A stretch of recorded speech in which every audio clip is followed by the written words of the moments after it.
जर आपण साहेबांचे हात बळकट नाही केले तर कोण करणार आहे दुसरं? आणि साहेबांची जर इज्जत आपल्यामुळे जात असेल तर साहेबांनी महाराष्ट्रामध्ये काय सांगायचं? त्यामुळे मी थोडक्यामध्ये स्पेशली आलो इथं.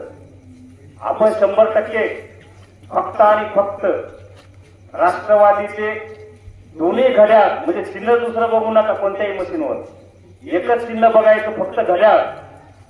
आणि घड्याळ निवडून तर येणारच आहे, पण किती बहुमताने आणायचं हे आपण सर्वांनी ठरवायचं. त्यामुळं आपल्याला विनंती करतो, आपण 100% घड्याळालाच निवडून देणार आहात. आशा पण ठेवतो. आपल्या गावात आता शरद पण आपल्या सोबत आहेत. तसं आम्ही एकाच ठिकाणी होतो, पण आता परत एकदा योग आला दोघांना सोबत राहायचा. त्यामुळं कुठलीही अडचण येणार नाही साहेब. 100% आपला विजय आहे. आणि पब्लिकला पण समजते आता राजकारण कोण कसं करतंय, कुणाचा काय उद्देश आहे. कारण आता एवढं काही सोपं राहिलेलं नाही. कुणी पण खोटं बोलून आश्वासन देऊन निघून जातील.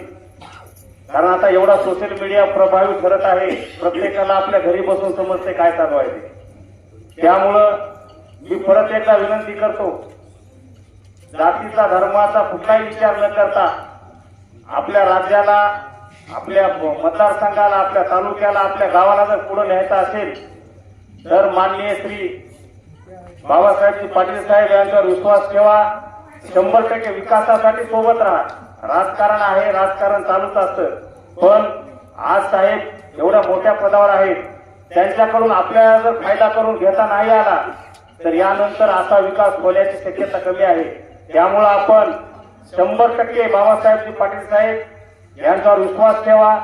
परत एकदा सांगतो, फक्त आणि फक्त घड्याळ या चिन्हालाच बघा आणि घड्याळ चिन्हाच्या समोरील बटन दाबून प्रचंड बहुमताने आपल्या नामदार साहेबांचा विजय मुंबईपर्यंत गाजला पाहिजे.